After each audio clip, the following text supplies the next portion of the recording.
Deməli, canlı həşəratdır. Stigmaların sayı 20-dir, nəfəsgahları idi.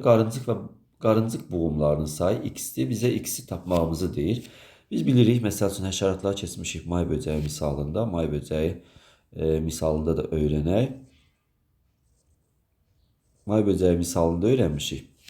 Burada deyildi ki, döş hissədə 3 dənə buğum var idi və sonra qarıncıqda may böcəyində 8 buğum var idi və biz 8 buğumu göstərək. Bura döş hissəsidir.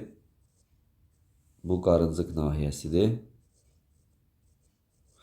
Deməli 1, 2, 3, 4, 5, 6, 7, 8 buğumdur.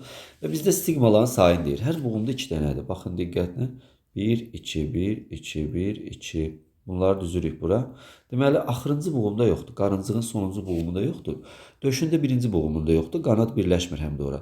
Amma döşdə də 2 buğumda 2 dənə stigma vardı. Bizdə nəyə veribdi? 20 dənə stigma vardı. Stigmanın sayını deyir bizə. Baxaq, deməli 2, 4, 6, 8, 10, 12, 14, 16, 18, 20. Deməli 1, 2, 3, 4, 5, 6, 7, 8. 8. Bizə qarıncıq buğumları deydiyi üçün stigmaların sayını deməli 2 dənə də qoyuruq bura. Məsələn, may böcəyi olmayacaq artıq burada, başqa heyvan olacaqdır.